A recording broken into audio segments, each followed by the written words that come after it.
बिस्मिल्लाहिर्रहमानिर्रहीम। अल-फ़िक़्हुल मुयस्सर जिल्द अव्वल से आज हम पढ़ेंगे एक और सबक। उन्वान है अक़सामुन नजासती व अहकामुहा, नजासत की किस्में और उसके अहकाम। तो आज हम इस सबक को शुरू कर लेते हैं। क़ाल अल्लाहु ताला, अल्लाह ताला फरमाते हैं वसियाबका फ़तहिर, और ए नबी अलैहिस्सलातु वस्सलाम अपने कपड़े पाक व साफ़ रखे। वसियाबका, और अपने कपड़े फ़तहिर पाक व साफ़ रखे।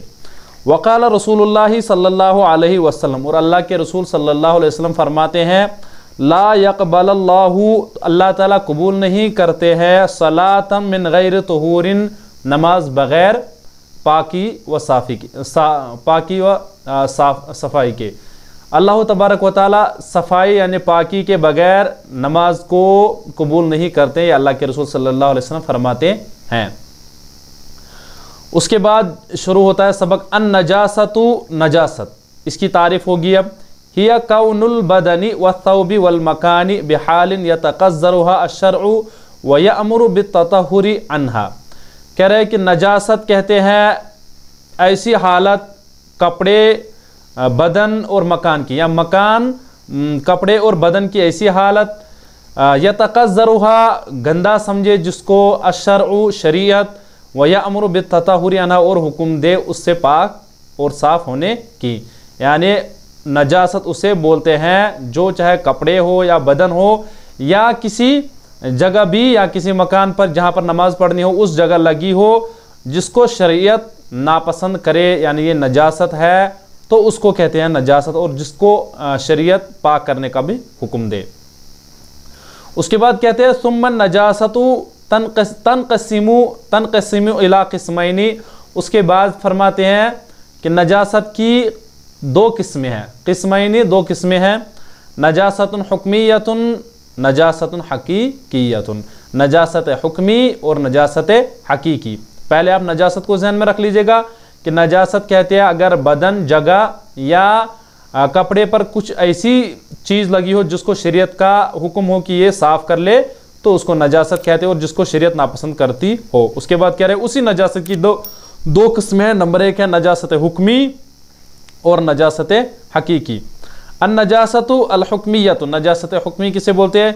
हिया कौनुल इंसान बिहालिन ला तजूज़ु मअस सलातु व तुसम्मा अन नजासतु अल हुक्मियतु हदसन कज़ालिका।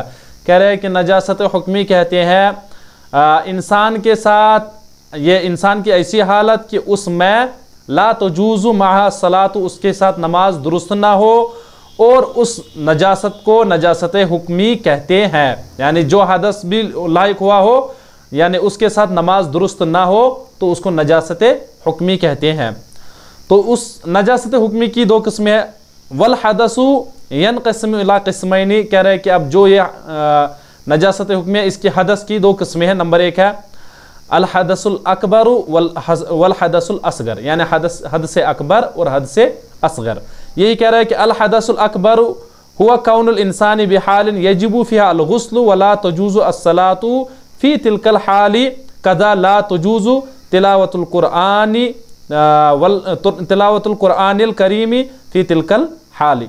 कह रहे हैं कि हदस अकबर कहते हैं कि इंसान की ऐसी हालत हो कि उसमें गुस्ल करना वाजिब हो, यानी उसमें नहाना उसको वाजिब हो, और उसमें ये उस हालत में नमाज पढ़ना भी दुरुस्त ना हो। वला तजूज़ु सलातु, और नमाज दुरुस्त ना हो, उसमें जायज़ ना हो उस हालत में, फी तिलकल हाली, उस हालत में। इसी तरह कज़ा ला तजूज़ु, और इसी तरह जायज़ नहीं है तिलावत कलामुल्लाह भी उस हालत में, उसे कहते हैं हदस अकबर, यानी जिसमें तिलावत कलामुल्लाह पढ़ भी नहीं सकते उसको हदस अकबर कहते हैं, और उसमें नमाज पढ़ना भी जायज़ नहीं है। उसके बाद है हदस असगर, हुआ कौनुल इंसानी बिहालिन यजिबु फीहा अल वुज़ू। कह रहे हैं कि ये वो हालत है, वला आगे इबारत है वला तजूज़ु सलातु फी तिलकल हाली वलाकिन तजूज़ु फीहा तिलावतुल कुरआनिल करीमी शफ़ावियन। कह रहे हैं कि हदस असगर उस हालत को, इंसान की ऐसी हालत जिस पर वुज़ू करना वाजिब हो, यानी नमाज पढ़ने के लिए वुज़ू कर लेना वाजिब है, और इसी तरह कुरान पढ़ने के लिए वुज़ू कर लेना वाजिब है। वला तजूज़ु सलातु फी तिलकल हाली, लेकिन अगर हदस असगर लाहिक हुआ हो तो उसमें भी, उस हालत में भी वो नमाज नहीं अदा कर सकता है, चूँकि اس کے یعنی یہ وضو کے ساتھ نہیں ہے۔ اسی طرح ولیکن تجوزو، لیکن جائز فیہا تلاوت القرآن الکریم، لیکن اس میں قرآن کریم کی تلاوت جائز شفویاً یعنی زبانی شفوی طور پر، یعنی اس کو ہم چھو نہیں سکتے ہیں، البتہ زبان پر تلاوت کر سکتے ہیں، زبانی اعتبار سے ہم اس کو تلاوت پڑھ سکتے ہیں، کر سکتے ہیں تلاوت اس کی، تو اس حالت میں جائز ہے، لیکن چھو نہیں سکتے ہیں۔ لیکن یہ اس وقت ہے جب حدث اصغر ہو، اور حدث اکبر کے وقت تو شفوی اعتبار سے بھی درست نہیں ہے، لیکن جب حدث اصغر ہو تو اس وقت زبان سے تلاوت کر سکتے ہیں۔ تو اس کے بعد انہیں جو حدث کی دو قسمیں بیان کی، ایک ہے حدث اکبر اور حدث اصغر۔